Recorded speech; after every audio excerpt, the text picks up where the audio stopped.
I used to think erasure would feel loud like a door slamming, or the sharp edge of a voice no longer pretending to be kind. But it didn't. It came as a clipboard, a glance, and a pause too long to be accidental.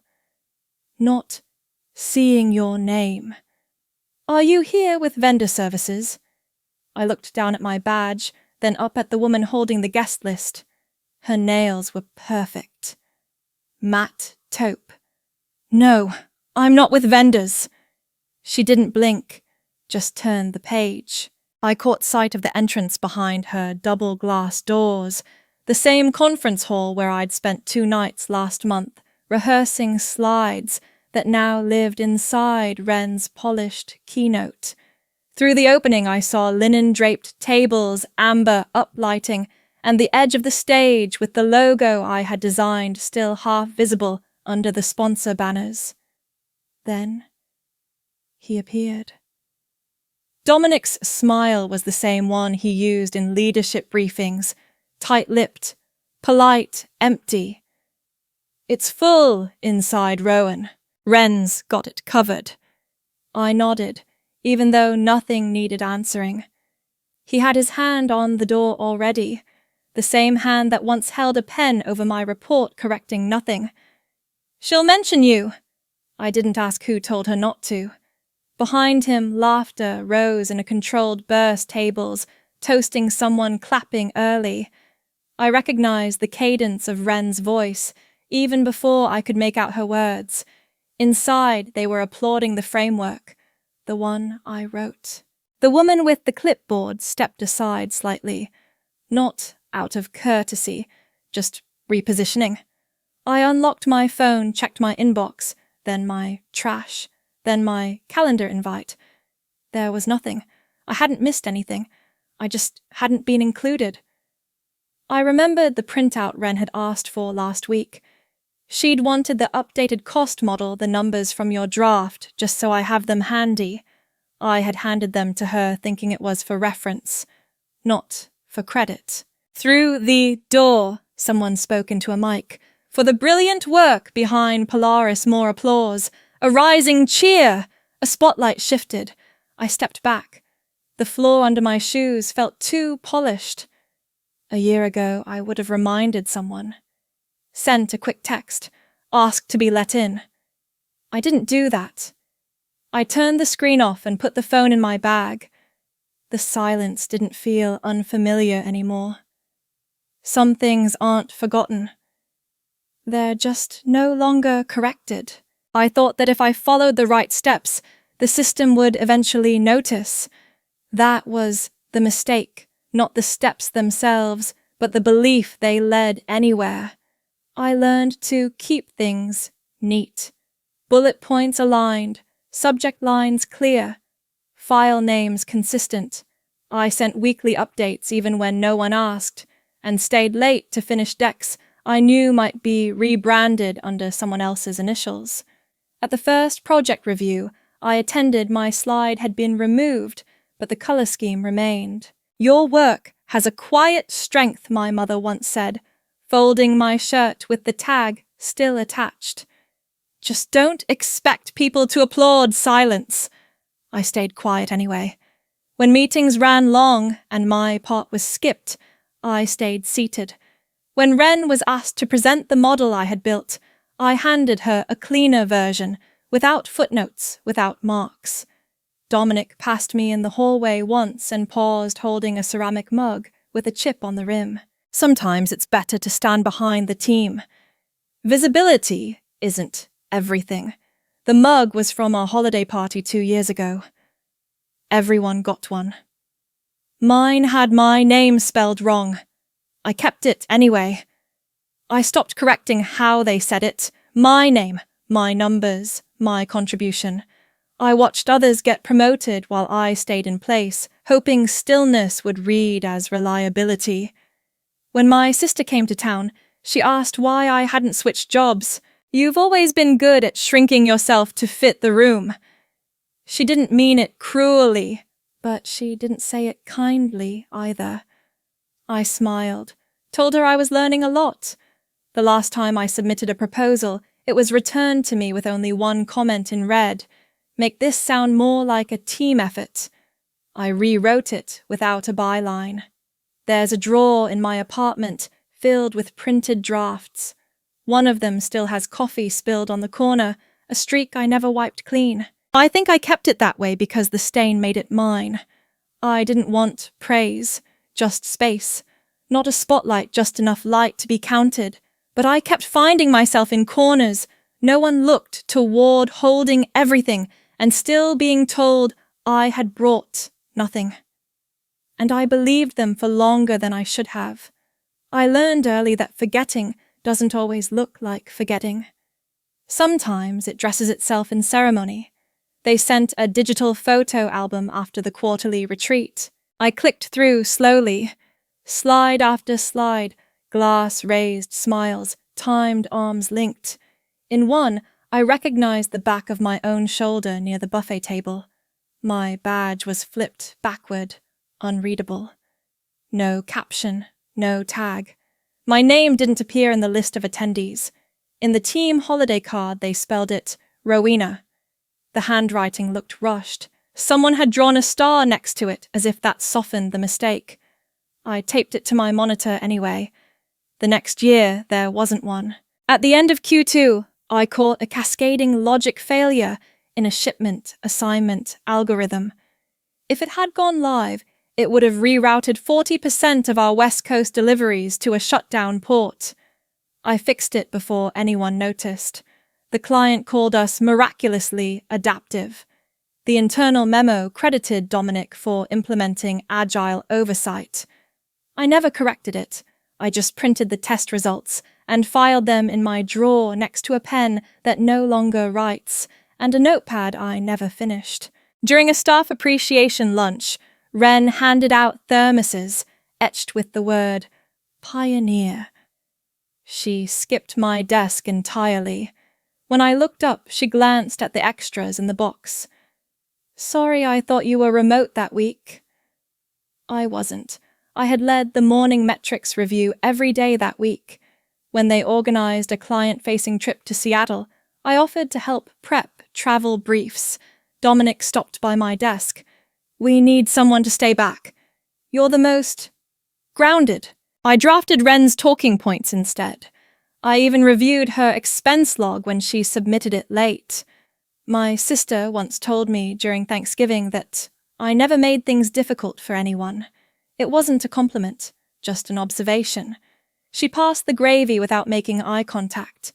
In a product feedback survey, a client wrote, "Whoever managed the incident on 10/14 deserves serious credit." No one followed up. I knew they wouldn't. I highlighted the line anyway. Not out of pride. Just proof that it had been said once. I stopped leaving my mug in the communal sink. I started keeping a spoon in my drawer. There's a kind of silence that builds not from what's missing, but from what's always quietly taken.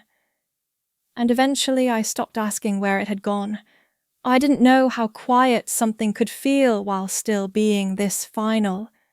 It wasn't a confrontation, just a document. The subject line read, "Final Filing, Attribution Polaris Framework."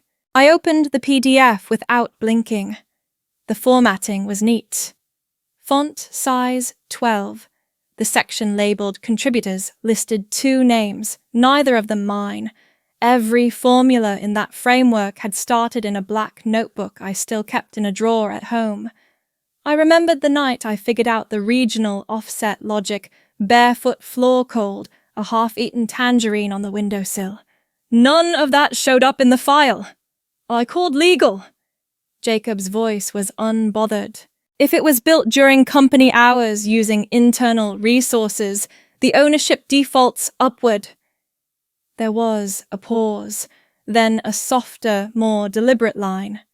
Leadership alignment is standard. There's nothing unusual here. I didn't argue. I closed the file and printed it anyway. The printer stalled halfway through, leaving a faint line across the header. I didn't reprint it. Later that afternoon, Dominic dropped a folded agenda on my desk. We'd like you to support Ren's presentation next week. She's polishing the delivery, but your background notes will help her stay grounded. I looked at the crease in the paper. It ran through the word collaboration. At home, I pulled out the same notebook, the one with the bent spine and ink smudges from when I wrote too fast. I found the page labeled Polaris, Weather Routing V1, the one with 3 coffee rings pressed into the margins. My father used to say, if they erase your name, don't fight to write it back. Just build something they can't erase next time. He carved his initials into the bottom of every drawer he ever made. Not big, not proud, just there. I copied the comment section of the filing into a new document. No changes, just moved. At the top, I wrote a new header, uncredited artifacts. That was the word I kept coming back to. Not theft. Not even omission, artifacts. Pieces of me left behind, stripped of my name, but still breathing like something once touched. I folded the original file, slid it under my coffee mug, and didn't move it for the rest of the week. Some things don't need defending. They just need remembering. I didn't draft a goodbye. I stopped adding to what had never made room for me in the first place. When Dominic handed me the event outline, he didn't wait for a response. The paper was still warm from the printer. I tucked it between 2 unopened notebooks and never looked at it again. We'll need your support on Ren's speech, he'd said in passing. Just clean data. She'll handle the narrative. There was a printed agenda inside the folder. I saw it later, slightly bent with a coffee ring that wasn't mine. That week, I answered every email with 1 sentence. I left no openings for follow-up. During calls, I kept my camera off. I stopped offering summaries, let the silence sit between slides when no one filled the space. Elaine pulled me aside after a check-in. You used to be more engaged. Something shifted. Her expression didn't match the question. She already had her answer. I tilted my head slightly, as if considering it, then shook it. Nothing. She smiled back quickly, already scanning the next email on her phone.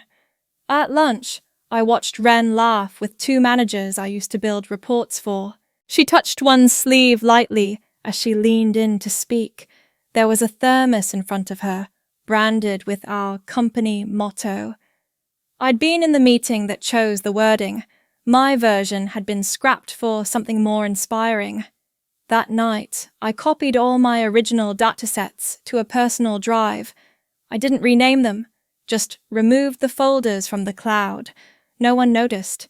The office fridge held 3 untouched yogurts I'd brought the week before. I threw them out without opening the lids. At home, I unpacked a box of winter clothes I hadn't worn in 2 years. In the pocket of my old coat was a folded, sticky note. Keep going. You're closer than you think. I didn't recognize the handwriting. I don't remember writing it. The coat smelled faintly of last December. My mother used to say, "You don't need to raise your voice to leave a room." I started leaving without sound. No resignation, no speech, no announcement on Slack. Just a quiet, untethering thread by thread. On the first page of my private notebook, I wrote 1 sentence in pencil. I've stopped trying to belong where I was only ever tolerated. Then I closed the cover and left it on the shelf without a bookmark. I thought silence would feel like a loss, but it just felt like space. Space I hadn't known I'd needed. No one responded to my resignation email. I didn't expect them to. I sent it late on a Friday, 2 paragraphs, no attachments. No one stopped by my desk. No one asked where I went the following Monday. I had cleared it out myself, early before the cleaners arrived. The new apartment had no elevator. I carried the boxes 1 by 1, a coffee table, a folding chair, a recycled wood desk that took me 4 hours to assemble. The manual came with no screws. I improvised. I bought a second-hand lamp with a slightly crooked shade. The switch clicked unevenly. I kept it. My mother called once. "So, you left?" Just like that, I said I needed air. She exhaled hard into the line. "Don't expect anyone to follow you out. People don't do that for quiet exits." I didn't answer. The coffee machine was older than it looked. It groaned, but it worked. I stopped buying pods and started using a scoop. The metal handle left a faint curve in the palm of my hand. I washed it carefully and let it dry by the sink. I reprinted my old logistics map. This time, no logo in the corner, just grid lines hand-drawn. The Sharpie bled through in places. I pinned it above my desk with black tape. No frame, no branding. The first night, I couldn't sleep. The silence didn't feel restful. It just stretched. I lay awake listening for familiar alerts, Slack pings, subject lines blinking into the top corner of my screen. Nothing came. By the third day, I stopped checking my inbox. I deleted the calendar app. The hours fell back into themselves. I ironed a shirt I hadn't worn in years. The fabric had faded near the seams, but it folded neatly. In the cuff, a loose thread looped where the stitch had pulled. I didn't cut it. My sister sent a message. Just one line. "You always had a way of making yourself disposable." I read it twice, then turned the phone face down and left it that way until morning. I made tea, sat by the window, watched the light shift across the floor. Maybe this isn't about losing anything. Maybe this is the first thing I've fully kept. I never realized how quickly silence could make people nervous until mine was noticed. The email came with no greeting. The subject line read, "Would love to reconnect. Family brunch." This Sunday, there was no mention of where I'd gone, no reference to what had happened, just a final line, "Would be great to have you there. Everyone's asking." I stared at the screen for a while. The font was the default, Arial, not even bolded. 3 days later, Dominic called. I let it ring once before answering. "We thought it might be helpful if you joined the next leadership panel. Just to clarify some of the framework's origins." There was a pause. "Strictly optics, you understand?" I didn't reply. He cleared his throat. "The board's trying to reinforce alignment. Having your name on the material would stabilize perception." I scrolled through my personal inbox. One client had requested a follow-up call. Another asked if I offered consulting. A third just wrote, "Saw your name in passing. Curious if you're independent now." I closed the phone and let it rest on the windowsill. The glass was warm against the case. Renata sent a second email that afternoon. "It's not the same without you. People have been asking about your voice in the room." I remembered the last project meeting. She hadn't looked up once while I was speaking. My mother called the next evening. I saw the announcement. "That girl Ren got promoted. I said I hadn't checked." Well, she said, "Maybe this is a chance to be gracious." I folded the receipt I was holding into a thin strip. The ink smudged at the corners. "They're extending the invitation, Rowan." That's something. I nodded, though she couldn't see it. The company posted a photo later that week, the panel lineup. My name wasn't there. The caption read, "Celebrating the visionaries behind Polaris." The word was underlined. There was a spot at the end of the table empty, but angled toward the camera. The implication was subtle. Space had been made, or at least performed. They weren't looking for me. They were looking for the shape I left behind, and for someone quiet enough to fill it without rearranging the furniture. I stopped measuring days by alarms. Time arrived differently now, without banners, without urgency. The kettle clicks just before it finishes. I wait for that sound now. Not the boil, but the moment right before. An email came in while I was slicing bread. The subject line read, "Confirmed initial engagement. Isaac Reyes." I wiped my hands on the edge of my apron before opening it. There was no flourish, no exclamation mark, just a contract signed, the first of its kind with my name in the header. I rented a small space in an industrial strip where the walls echoed if I spoke too loudly. No receptionist, no waiting room, just a key that only I held. I used chalk paint on the back wall, drew the framework I used to dream of, nodes, flows, feedback loops. I labeled it with words no one else had approved. I didn't ask. Tamsin texted that afternoon. We don't have to rush. But for the first time, I feel like I'm building something no one else can rewrite. I read it again, then once more slower. My sister called a few days later. She wanted to know if I'd considered going back. People forget. You make a few changes. Keep your head down. They let it pass. I folded the dish towel in half before responding. They didn't take anything from you, she said. Not really. You just left. I didn't argue. She wasn't looking for an answer. At the office, I keep a jar of pens, only black ink, the good kind with weighted bodies and click tops. I don't lend them out. Not anymore. There's a plant in the corner that hasn't bloomed yet. I water it once a week, no reminders. A former colleague forwarded me a slide deck last Thursday. The title was almost identical to a file I'd once written. Thought this looked familiar, she wrote, then added, still impressive how fast they moved on. I replied only to say thanks. No punctuation. I've stopped correcting people when they misremember. There's nothing I need back. I've learned the difference between being quiet because I feared being erased and being quiet because I've chosen what to preserve. Some things grow better when not watched too closely. I don't think closure always feels like anything. Sometimes it's just weight shifting from one hand to the other. The envelope was thick, my name typed in serif font, all capital letters. The return address was familiar, but the handwriting on the label wasn't.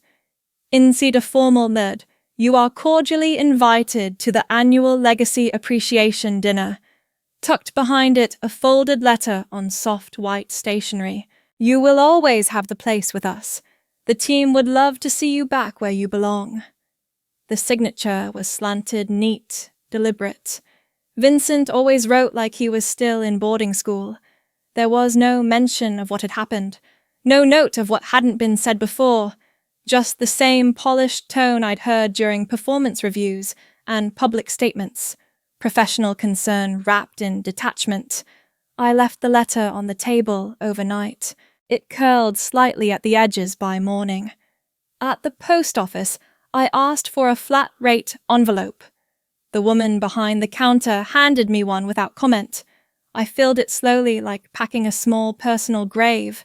My old ID badge name, faded clip bent from years of use.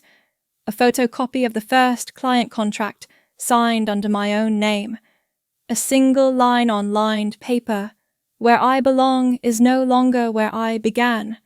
No return address. No sender's name. The clerk asked if I needed tracking. I shook my head. Before sealing the flap, I pressed the edge down once more. Just to be sure. My sister called that evening. Her voice was flat, like she was trying not to make it a conversation. I saw the invite. Didn't you get one I said I had? They're trying, you know that, right? Not everyone gets that kind of gesture. I wiped the counter clean with a folded cloth. A coffee ring had dried into the wood. Not everyone gets asked back, she added after a pause. I didn't answer. I folded the cloth in half and placed it over the ring. That night, I didn't open my inbox. I didn't check if the package had arrived. I didn't imagine a reaction. There's something final about sending something with no way back. No thread to pull. No explanation owed. I stood in the kitchen a while, hands resting on the edge of the sink. Some things don't need to be dramatic to be irreversible. They just have to be done. I no longer keep clocks in places I rest. Time finds me anyway. The kettle hums before it clicks off. I pour the water slowly, letting it bloom over the tea leaves, watching them swirl before they settle. The mug has a chipped rim I never bothered to fix. The crack doesn't reach the lip. The window's been open since morning. A thin line of light stretches across the floor, touches the corner of the table just barely. The radio plays something unrecognizable. Brass and strings, then a voice I can't name. I let it play without trying to place it. There's a sheet of paper on the table, half-filled ink, still fresh. I had started sketching a new flow structure, nothing formal, no stamps, no approval box in the margin, just ideas for the sake of their shape. No one is waiting for it. That's what makes it mine. The rug by the door needs washing. I keep stepping around the same fold, but I haven't straightened it. There's something honest in its crease.